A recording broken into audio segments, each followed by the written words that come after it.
It's Speaking with Gravity, and I am Curvin. I'm D. And we're a mental health podcast focusing on bringing awareness to the community locally, nationally, and worldwide. On here, we have topics covering a little bit of everything. We talk about how everything affects everything, especially your mental health. And today, we have a guest. And this month of March is Women's History Month, and we wanted to be intentional about who we had on here as a guest. Unfortunately, our third co-host wasn't able to be with us, so we got somebody in her place who came in last season and wowed us with her knowledge. And her name is Carrie Saxon, but I'm gonna let her further introduce herself. Take it away, Miss Carrie. Thank you, sir. My name is Carrie Saxon. I'm an insurance agent, and my establishment is in Columbia, South Carolina. I service the whole state of South Carolina, and I'm happy to be here. And today we're going to talk about us individually, as a community, and we're going to open it up as we normally do with Twitter discussions. And the Twitter discussion that we came up with today was written as follows: Black excellence is as much about us proving our worth as it is about being what society deems successful. It's also rooted in black elitism. Though people don't want to acknowledge, part of what makes them feel successful is to not be considered one of those other black folks over there. That one kind of hit me some type of way when I read that one. And truth be told, I would probably say in the beginning, I'm in college. Yeah, I'm not this way, I'm not that way. I'm in college, I'm bettering myself. I think once I got out of school and got into like the workforce, that kind of subsided, because you figure out it doesn't matter. Doesn't matter if you're educated. Really don't matter how much money you got, because they don't see the dollar signs on your forehead. They don't see like how much you worth. So as Kanye West said, you still a person in a coupe. No matter what, they're gonna see what they see inside that car. So that's how I felt about it. Did y'all have any thoughts as I read that to y'all? Well, I mean, it's kind of like what you were saying.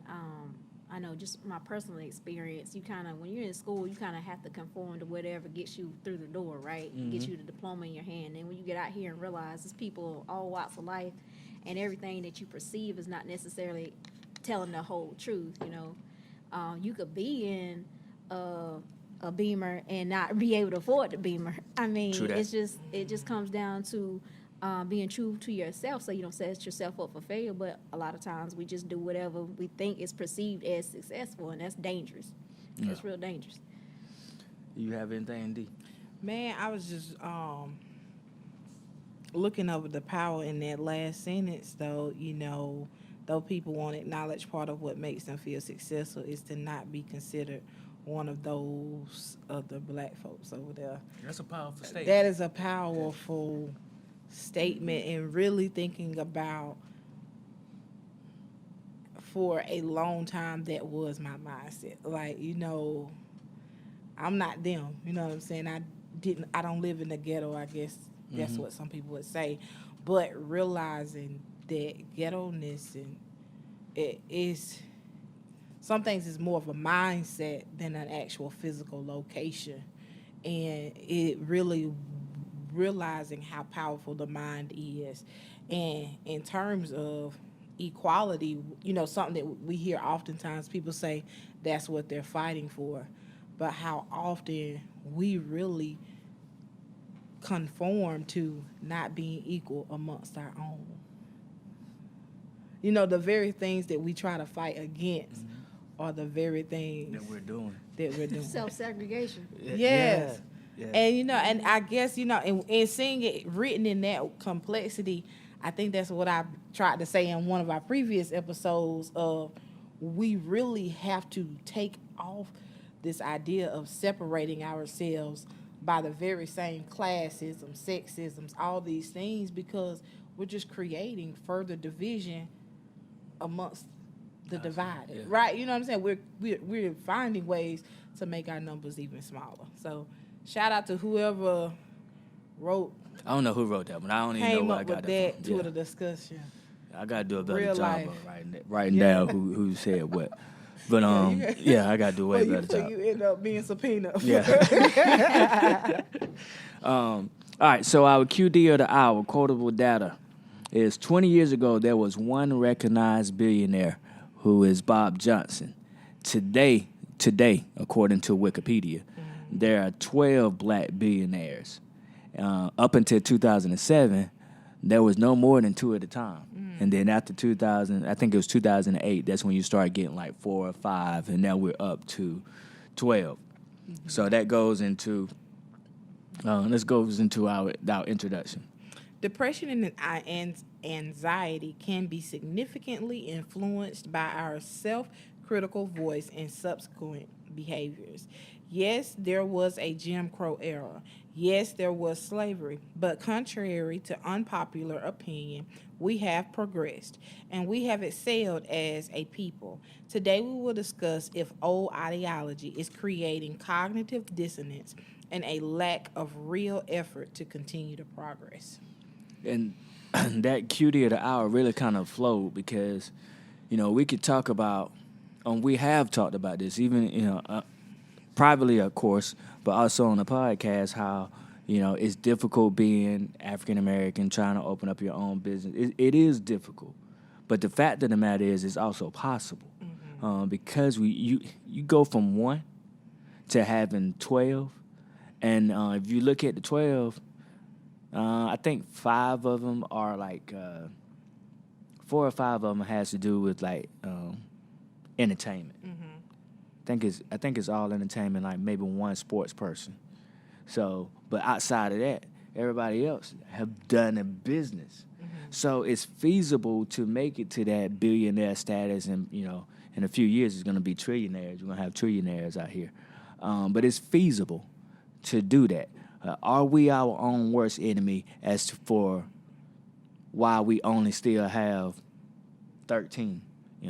We did go from 1 to 12, but are we our own worst enemy for why we only have so many? As far as our attitude is concerned about money, family, religion, is that altering our focus?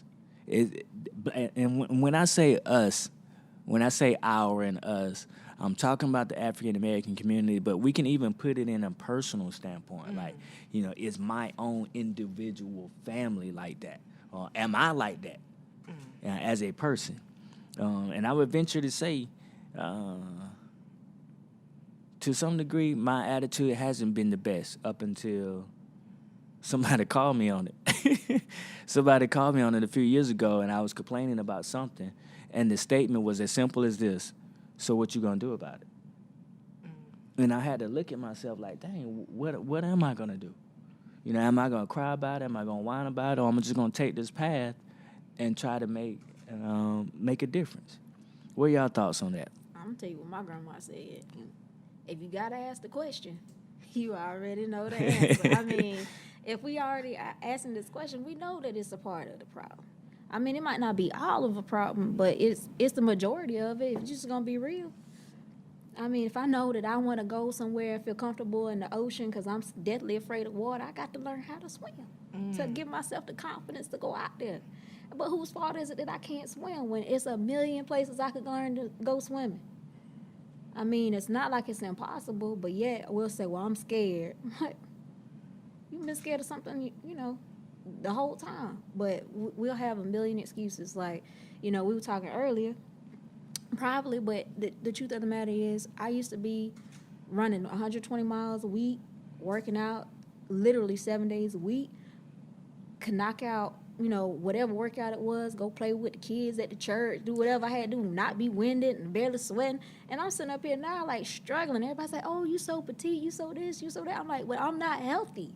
Like, my cholesterol high, my blood pressure high. Like, if I want to feel the way that I used to feel, I got to put in that same amount of work. And it gets harder the older you get. So really it's not even the same. I got to put in more work, and I ain't know this. So what good is it going to do if I complain about, man, I would love to get out there with the kids and play and be healthy and know that I can make this another 20 years if I'm not putting in the work. But it's easier to be a victim than a victor. And I mean, I actually had a heated debate with somebody about this a while back, and I posted my thoughts on Facebook, and I was just like, look, in life, you have choices. Sometimes we see choices as a sacrifice, and instead of, in my mental state, I try to see them as an investment. So I'm going to be sore trying to work out, right? I already know that I'm going to be sore. So when I go into the gym or when I'm doing my individual workouts at home, I know that that's the expectation that I'm going to be sore. But guess what? It fades over time, right? Some people will see that time as a sacrifice and miserable. But every time I see the results, it's an investment in my health and my ability to do the things that I want to do. Being around for the grandkids I hope to have, one day, hopefully my son settle down somewhere and I get to spoil people and then send them back home spoiled like his grandparents do me. But I'm just saying, like, I have to look at it as an investment instead of a sacrifice. Like being a business owner, you said it. It's hard, right? But we sitting up here getting tired because we feel like we're sacrificing the whole time. But if we change that mentality and be like, I'm investing in my future. I'm investing in my child's future. I'm investing in my community's future. By being that example, it gives you that energy, but it's all in your mind. Like I tell people all the time, a lot of your physical health comes from here. If you aren't aligned here, I mean, think about it. Depression, you can gain weight or lose weight rapidly, right? It's all here. How you approach all of that. So when you ask that question, are we our own worst enemy? You can kill yourself. You can literally kill yourself by not taking care of yourself and having your mindset in the right place. I like how you said you note the results, because a lot of times we start something, but to keep it going, you got to really take in what happens after you started it. Going to the whole business thing and trying to be progressive. It's one thing to get out there, and then you start seeing, the money ain't coming in like I thought it was going to come in. Yeah. Or having to wait longer for this to go through than I wanted to wait. But along the way, you can get that encouragement, that vote of confidence from someone. Or in my case, you have individuals or clients come back and say, hey, you really helped me. I feel like I wouldn't have been able to help them unless I was in this type of format, which is my own thing, as opposed to being a part of something where I'm constricted by their policy or their procedures and maybe some rules and regulations. So just to be able to go back and just look at the results. Sometimes you just got to jump out there, make the leap of faith. You might just have to do something different. But once you do it, how did it make you feel? What progress did you see as a result of that? Always be able to inspect what you expect. Oh. That's what I was taught. When you go out there to do something. Who giving you all these sayings? Hey, look, I stay around people way older, way wiser, way smarter than me because that's what it takes. And that's the problem that we have too. I like that. You got to inspect your circle. Yeah. Like if you expect to be, I asked the person, would you rather have a person take advice from a person that had $1 million or created $1 million? And a lot of people be like, well, it doesn't really matter. I was like, no, it does. I said, because if you can go from the bottom and create $1 million, that means that person knows how to show you how to make $1 million. There's a difference between a person having $1 million and you don't know where that $1 million came from. It could have been just family money. Now, I'm not knocking. I think both of them should be friends just in case. But the thing is, I try to be around people coming up that, and even now, that have the skills to help me get out of the hole I created. Like if you steady digging holes, I need somebody that can help me fill them so we don't have those pitfalls again. And I think sometimes we go for popularity rather than progress, and that stunts a lot of us. We want to be around the people that look like they got it all together and everything, and not inspecting what we expect to make sure they have the skill sets to help us get to where we need to go. I need to be able to grow. I need to be around somebody that's going to be like, Curvin, you're going to be like, hey, Carrie, you really out of pocket, and this is why, and I need you to come correct. I've had people, and as a matter of fact, I had somebody snap me up last week. I mean, hey, it is what it is, but it makes me a better person when you have somebody that you can rely on and sharpen you, and that was the biggest thing, was inspect what you expect out of yourself and out of others. And if something's not aligning right, you got to ask yourself why, when, how, whatever those questions are, to fix where the gaps are. And if you're not willing to fix where the gaps are, it's totally you. How do you ask yourself that? How do you ask yourself, man, am I right? Am I wrong? Because, we can get caught up as a self-critical voice. We can get caught up. If we just in our head, we can get caught up, period. Mm-hmm.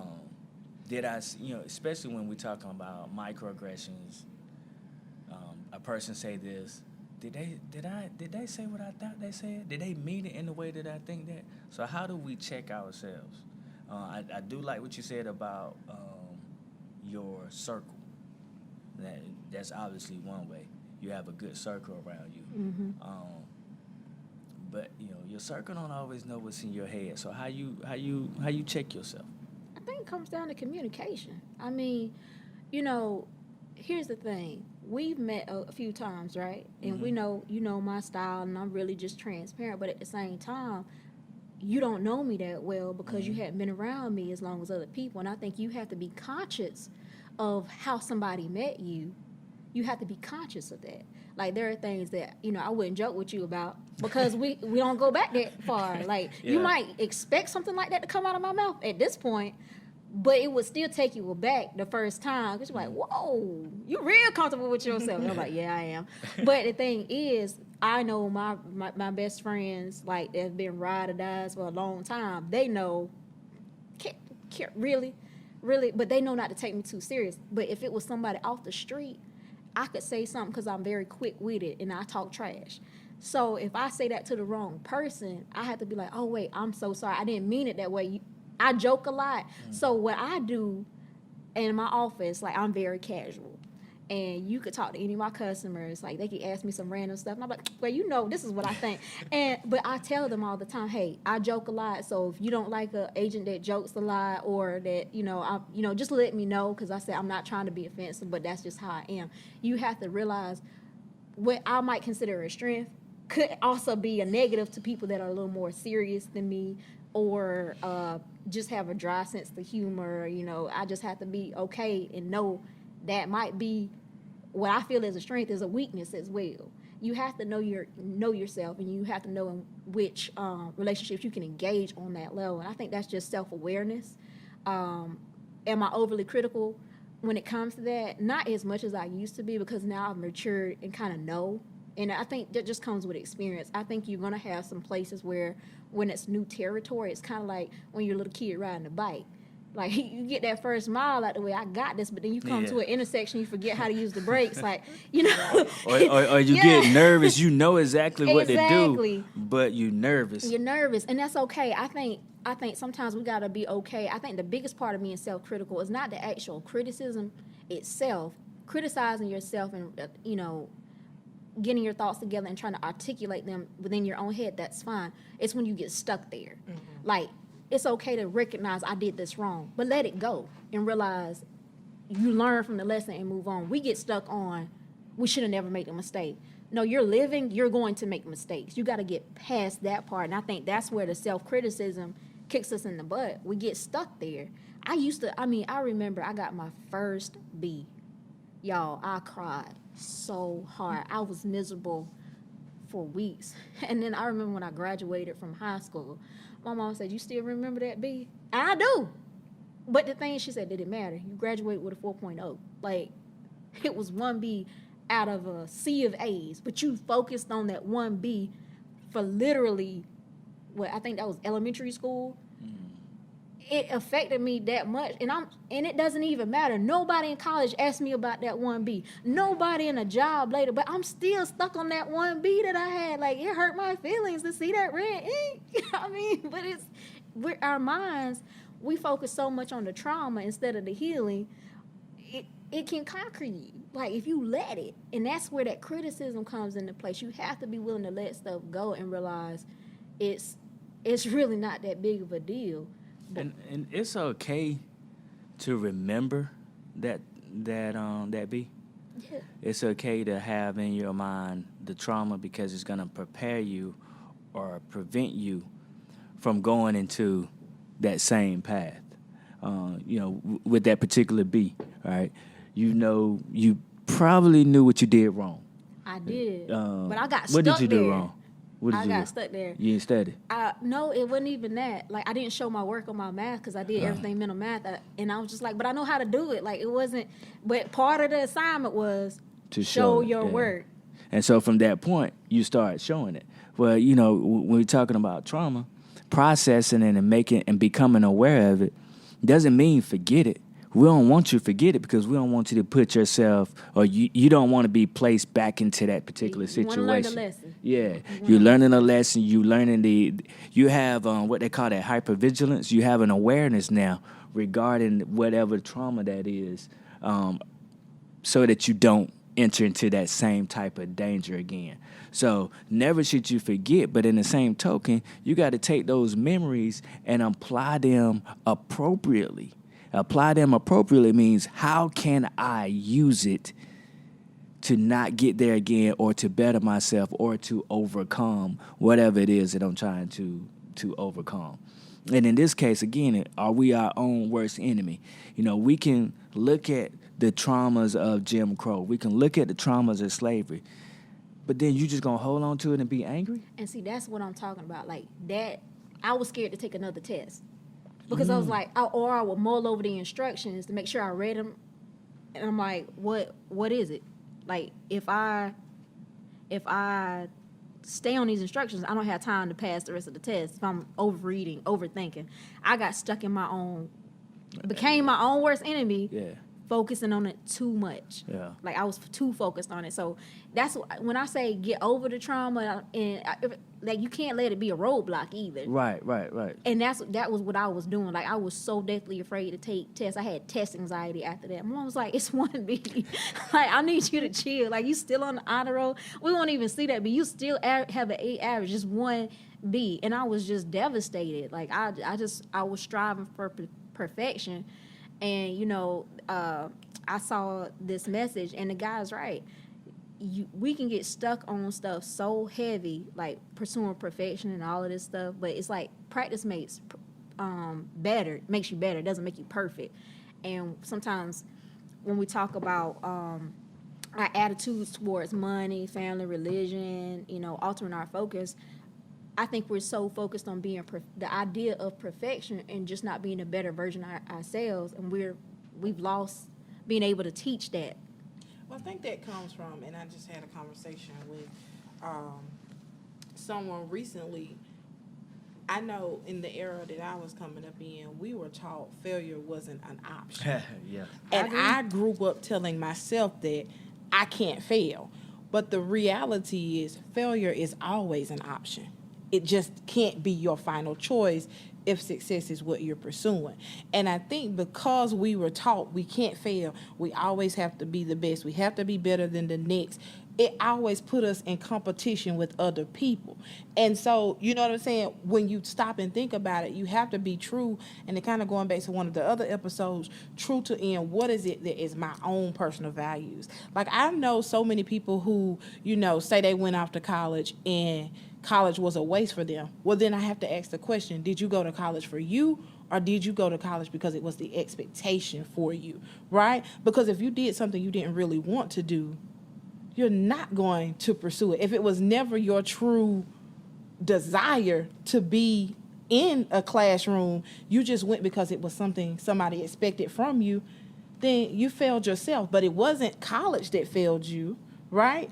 It was the fact that you put somebody else's desires for you before your own desires. And I think about kind of now we're in this battle of you got to be one or the other. So you got to be full force entrepreneur or you got to go over here, but they both can collaborate. Yeah. You can go to school, get a degree, then come out here and use those skill sets and knowledge that you gain to advance yourself as a entrepreneur. And I think for us for me personally, sometimes it's an all or nothing mindset, right? So either I'm all the way in and all the way invested, or I give nothing at all. And kind of like making that initiation to start something. Sometimes I think for me personally, I want immediate gratification, right? I start a savings account or I start an investment.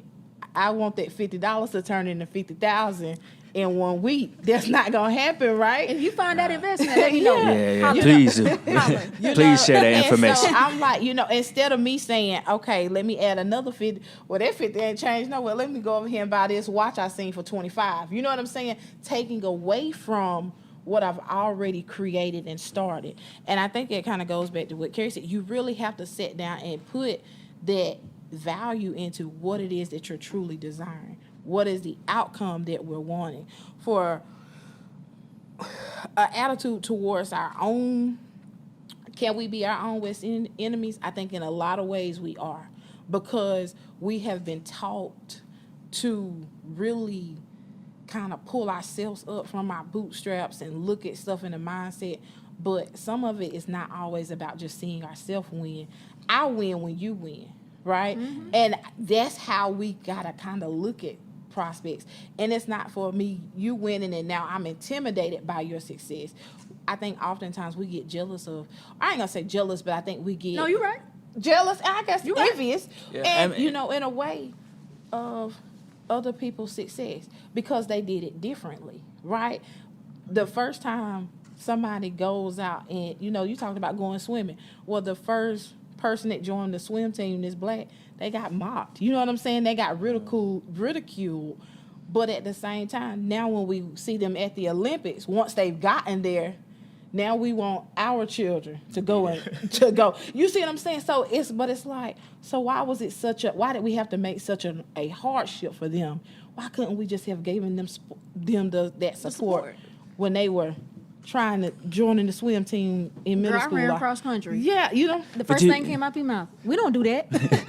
But when you were saying that about the jealousy thing, I think too, a lot of people, they want to see you win, but they want themselves to win. Right.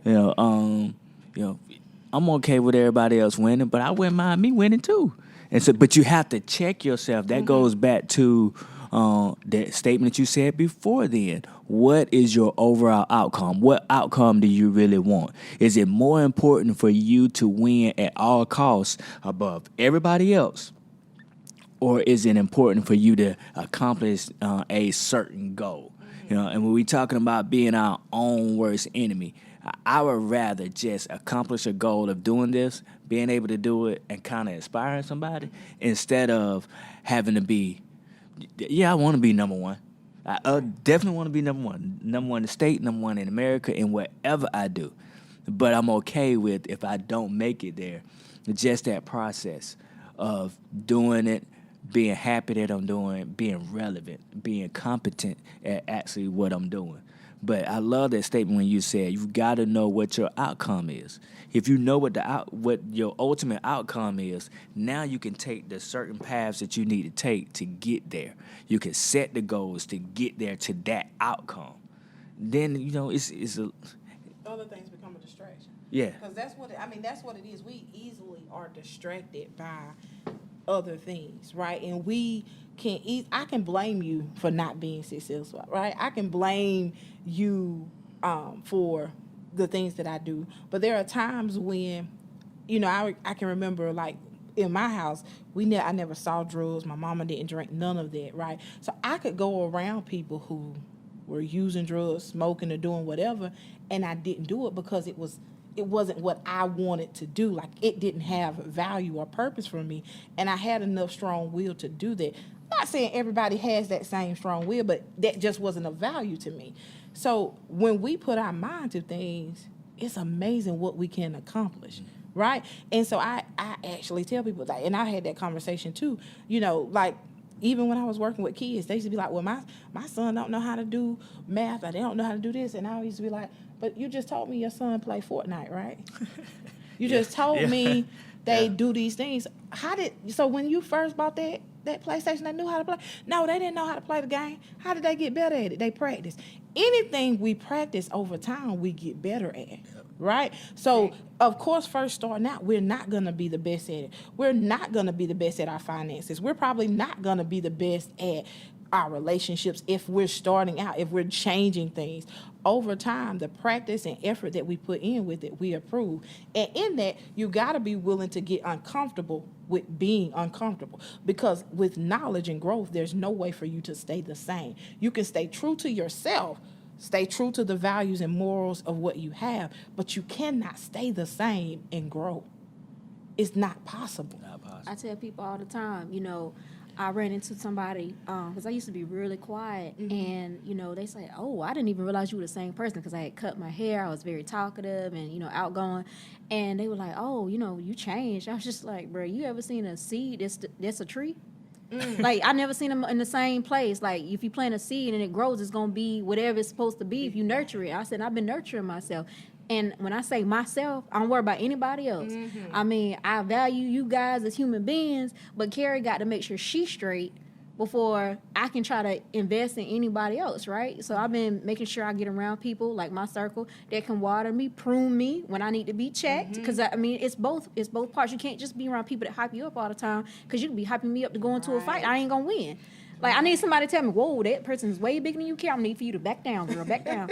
You need to have that. And then going back to what you were saying earlier about those goals, one of the things that makes us our own worst enemies, we're not setting reasonable expectations. I'm just going to be real. Like, I love sports. I have always been athletic, but there are certain sports that I love to watch that I will never play, basketball being one of them. I am 4'11", barely can break 120. I don't like looking like a dwarf when I'm real cut, which is why I'm not pursuing a sport like that. It makes no sense. It makes no sense. Like, I love to watch it, but your girl's not going to do that. But I did prosper in cross country. I was a long distance runner. I ran the 800, the mile, and the 2 mile for track. That was it.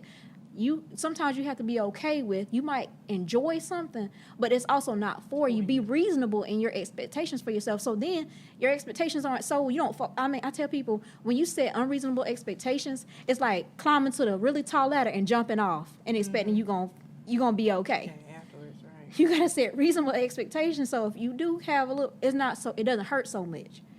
And we do it all the time, knowing full well I'm not going to pass a federal exam for only giving myself a week to study when they say on average is 6 weeks. But we do this. We're like, oh, I can do it. I'm like, be reasonable. They say set SMART, and I can't remember everything. The acronym, SMART expectation, specific, measurable, whatever, reasonable and attainable, reasonable, and what was the T? Time. And with a time limit. So you want to do those SMART goals. And so that's what I do. And then when something messes up, I go and say, okay, what part of this where I messed up, was it not specific enough so I could measure my progress? Did I not give myself enough time? Was it just unreasonable? That way I don't get discouraged and I can just evaluate it and move on to the next and reset the goal. And I've had to do that with my business because COVID affected how people were able to afford insurance. So I'm telling you, like, when I first jumped in, I opened my business during COVID, which was kind of crazy, but I did it because the opportunity was there. And the market that I work in, I really love that market because it's in my community. People look like me that are my customers. That was a first for me, so that was an adjustment. And but I went into an area, the specific area I am in Columbia is one of the lower income areas. So trying to pull that market in and wanting them to get insurance products from me, it's hard. But I had to be okay because I had to be reasonable in my expectations from that market. And then knowing that, I have to be able to make adjustments and be adaptable. But a lot of times, we're so stuck on ourselves and how great we are as people, we don't want to adapt. We want the world to adapt to us. And I'm going to tell you what my grandma say. Is it easier for me to cook a meal and ask y'all what y'all want to eat, or just cook what I want to eat and expect y'all to eat it? I ain't going to be in this kitchen all day and have food still on the stove. So, it just make more sense to kind of figure out where everybody want got here? And so I'm just like, okay, you know what? Let me ask my cousins, what do you not know? What do you need? What do you? So I do more, instead of just trying to push products, I push education. Right. And that has made all the difference. Like, you know, I tell people all the time, look, if you have to leave and come back, I got you. But keep my number handy. I keep that bridge available because that's a reasonable expectation for people, and they remember that. And that's important to me because I didn't get into this just to be that. I want to change the dynamic so we're not our own worst enemy. But somebody got to start it. And that's the other thing. We get stuck on, well, I should already had this access to something. Yeah. Sometimes you got to be the first one and get out your own way and get out the way for the people you're trying to help, and just be the first one to go educate yourself on something, or be the first person. Like, it's okay to be the first person. And like you said, you gonna make mistakes. You are. And I think it's important that you be and this is too, listening to you talk, I think it's important that we be inspired, knowing the difference between being inspired and trying to mimic somebody else's life, right? You can be inspired by your passion and your drive for, life insurance. But I can't come over here and duplicate what you're doing. Even if I have the same knowledge, even if I have the same degrees, I can't mimic you. We can have the same recipe, right, and not cook a totally different and cake. Cook those two different, and that's the thing. But people are not okay with it. Like, we're in comparison, and it's like, I can't say that yours is good and mine is not good. No, yours can be good and yours can be even better. It just gives me inspiration to keep achieving so that I can make mine the perfect for me. You know what I'm saying? Because I always think about it, you ever go to people's household and you be like, it's good, but grandma's taste better. Well, you used to grandma's. That's what you used to tasting. So it is that grandma's is the best to you. Or they go really good, and then you like, dang, this is just as good as grandma. So it's okay. Two things can equally be good at the same time in two different places. I tell people all the time, you got Walmart and Target for a reason. They're both very useful.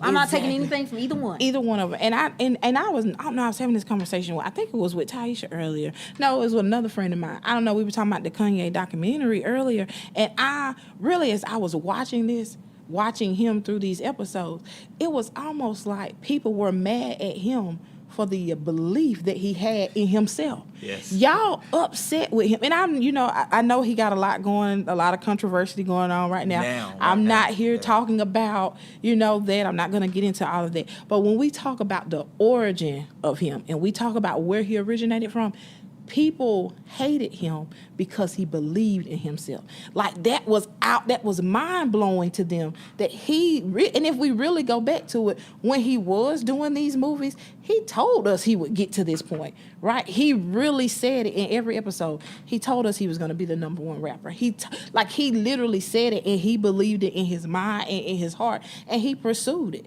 And so now we mad at him. You know what I'm saying? They were mad at him then.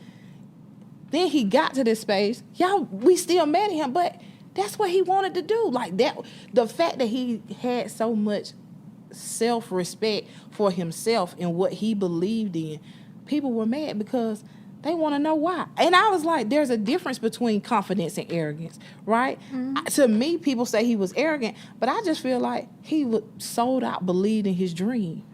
Yeah, we're not used to that. As a society, we're just not used to it. We're not used to somebody saying, this is what I'm going to be. I am this now. Y'all going to see it later. Mm-hmm. But this is where I'm going to be at later. We're just not used to that. And then when you get that from someone, it's like, oh, they crazy. They arrogant. Mm-hmm. They narcissistic.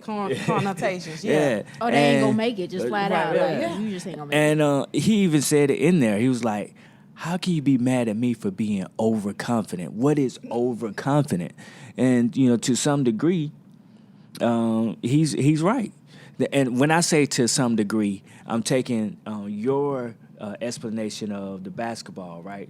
You being 4'11", 120, whatever you said, and you knowing, okay, that's not the sport for me. So if you overconfident, you got a lot of making up to do to try to get to be this number one person. Now, is it possible? Maybe. I mean, if you really wanted it that bad, and he really wanted to be the best rapper in the world that bad, he put all his sights and his emphasis on it. And let's not forget, he had his mom who was a excellent support system. It wasn't just him. So anybody that you can gather to be on your side, and, you know, when we say, are we our own worst enemy, going back to one of y'all said it about your network, the people that you have around you, man. What is it? Is it Rich Dad, Poor Dad, where they talk about if you want to be rich, you need to be around rich people? I mean, that goes for anything. You want to be a good cook? He better be around somebody that cook. You know, I even say in the church, you want to be a holy person, be around holy people, right? Like, it goes, you want to exercise, you want to be healthy, you be around healthy people. Like, it is what it is. Whatever you want to do, you surround yourself with those like-minded people. And when you are not, that's not to say that you won't ever be that, but you are going to lengthen that process because you got to fight through, and you've said this on several other episodes, you got to fight through whatever they're bringing to you, the negativity they're bringing to you, or the doubt that they're placing in you by their own questions. You know, when you say, I want to do this, the questions is coming out of left field because they can't see what you see. They don't have the same aspirations that you have, man. It's amazing. Are we our own worst enemy? We can be. When we know this stuff, we know what to put into place to get to where we're going. And then I like what you said earlier about investing into yourself. You like us, but you got to invest into yourself. We have a tendency to compare ourselves sometimes, but are we comparing it in the right way? You know, and I've said this before on another podcast. You know, when you look at social media, that's somebody's highlight reel. Nobody's going to sit up there and say, I'm not feeling good. I wasn't feeling good. Today that we're recording on a Saturday. I wasn't feeling too good on Thursday. I ain't put that on social media. I mean, I wasn't feeling good at all. It just wasn't in me that day. But I ain't put that on there. My dad passed away around about this time, and I had to recognize that's why I'm feeling that way. Right. But I ain't go to social media and put that on there. I might go to social media today and when I'm having fun. But that's all you're going to see. You're going to see the good side. And then when we compare to the highlight reel, it makes it difficult, even more difficult to go through your tough times. Because it's like, why me? Why I got to be going through this? Why he get to have all the good moments? He don't. She don't. They got bad moments. They're just not putting it out there for everybody to see in all cases. That's a big problem. So, you know, when I made that comment about, you know, I love everybody and everything, but I think the biggest transition for me was when I first started out, I was seeking out mentors to kind of mimic their behaviors to at least make sure I had the right steps in place. But once I had the steps in place, like, I cut them off. Like, you can talk to two of them now. I don't ever ask them questions because now I read for myself. Now that I know I had the process in place. And one of the things that I was doing was I wasn't comparing to be them. I was comparing for their standard operations. You see what I'm saying? Like, sometimes we get around people to mimic them, like you said earlier, and that's dangerous. We need to get the good parts, the good habits. Like, if I'm a personal trainer and I'm showing you all these different muscle groups and everything, and I'm showing you that, but then I'm eating dirty, I need you to focus on the exercises, but not the diet. And you have discernment for that. And when you get the principle of everything down, you can start working on you. If you work on you, if you have the fundamentals, I tell people all the time, like, you're trying to lay bricks for a home. If you lay one brick perfectly and you keep laying bricks perfectly, eventually you will have a home. But if you just so focused on throwing up a wall and you get sloppy, those fundamentals, even if you built the home, it's on shaky ground. So make sure you get the fundamentals down. And we get so caught up on our house being bigger than the other person's house and rushing to build it, we're not focusing on the fundamentals. And that's the part that I'm like, as I mature, I'm so focused on. Like, I know that even if no one else in my family exercises, I know I got to work on my health if I want to be here. I got to eat cleaner. So that's what I'm working on now. Like, I started this year. I tried to do, shout out to Walter Bennett. I couldn't do it, man. I tried to do that 30 days, that 100. I tried after week 2. I was like, this is too much for me. Who was Walter Bennett? he is like this fitness freak from church, and he shout out to you, but bro, you on your own this time. I had to start over in baby steps, but I know once I get the habit down and replace my bad habits of drinking sodas and all those crab legs and shrimp that I told you I can't eat. Once I get my cholesterol where it needs to be, once I get my body building to where it needs to be strengthened, the joints that have, I've just put through too much damage. And here's the other thing too. Going back to being reasonable, if we know we lack something and we've lacked it for a long time, 1 or 2 days of doing the good habits is not going to replace 10 years of bad habits. You have to give yourself time to compensate for what you were lacking, and then you're going to actually see growth. Like, you got to get out of the negative before you actually see growth, and you have to be okay with that. And there are a lot of things that I did starting out, and I was just like, I knew better, but I never had to do it in practice. So my muscles in those, figuratively, my muscles in those areas were actually weaker than I thought they were. So I went to go lift, and I was just like, oh, I actually need to give myself time to grow in this area before I branch out into that. And until you can get strength in that area, that's when you have to ask for help. A lot of times we are our own worst enemy because we don't want to ask for help. So, going back to y'all SMART goals, because y'all refer to them a lot. You got to be, I can't never say this word. Okay. She said it's specific. Measurable, achievable, attainable, relevant, responsible, reasonable, and then time bound or time limited. That's key too. When we talk about the time part of it, you can't just say, "Oh, I wanna be healthy one day." When's one day? I want to work out one day. When's that one day? Because you'll mess around and you just keep pushing it off. We were talking about boundaries earlier. When are you going to set those boundaries? Because you're going to be happy until you do that. Mm-hmm. And in the meantime, when are you going to try to start that new job, or when are you going to try to start that career or studying for that test? Because eventually that test's going to get here. And if you don't put a time limit on it, you're not going to be prepared for it. Did y'all want to add anything to what because we can keep going. But we're not. Carrie, how can they find you if they need you? How can they find you? Well, I'm located in downtown Columbia. If you are in the Columbia area, it's at 1631 Richland Street, Columbia, South Carolina, 29201. You can call me at 803-908-4796, and you can email me at carrie@saxonagencyllc.com. That email is connected to my phone. Feel free to reach out to me. I'm happy to help. And again, I do all types of insurance products, but I also like to kind of help you go through your planning so we can actually not be our own worst enemies. Like if you know your credit's bad, and I had these educational packets I like to give out because the knowledge was free to me, so I'm going to keep disseminating it. It just doesn't make any sense. All of it's connected. So if you're not taking care of your credit, you're not taking care to budget, you're not taking care, like how are you going to alleviate another part of your life to afford the things that you want to have if you're not making a plan for it? And this is my thing.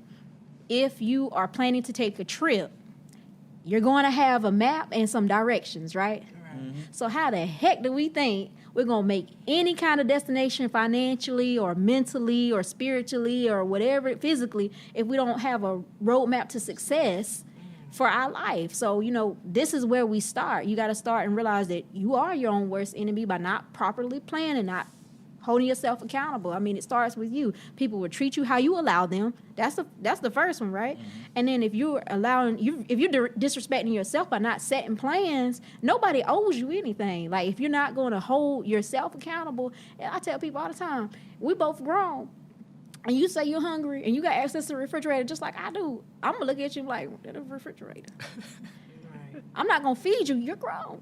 So you have to fight for yourself, and and that's why I am in this industry and happy to help who I can. Like I tell people, I might not be able to be your insurance agent, but I could definitely be one of your biggest fans and help you get to where you want to be, because it takes a village. All right. Subscribe to Speaking with Gravity on our social media websites. We got Facebook, we got Instagram. Yeah, that's it for right now. Your event needs, go to 61 Event Rentals. They got a 360 booth and red carpet. You got a resume you need updated. You need some direction on how to make that resume, or you need to be prepped for an interview. Holla at D. We're going to have our contact information in the show notes. Gravity Counseling Group, which I am a owner of, provides a BIPOC wellness group every fourth Monday, where we talk about, educate, validate, support each other about topics on healthy relationships, emotional intelligence, resilience, so on and so forth. And then shout out to Mr. Winston for holding us down on the audio and visual production. Check him out on winstonjstewart.com. He does our audio. He does our visuals. He's a phenomenal photographer. He's done my family portraits, and we got some coming up too that he's gonna have to do again. He did them 2 years ago, I think. So we got to get them in before they get too big. Yeah.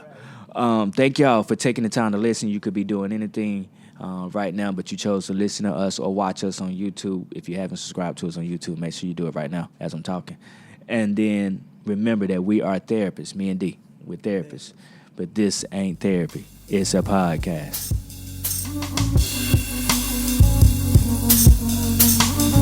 Thank you, Miss Carrie. Just don't call me that girl from the Crazy movie, because that's what everybody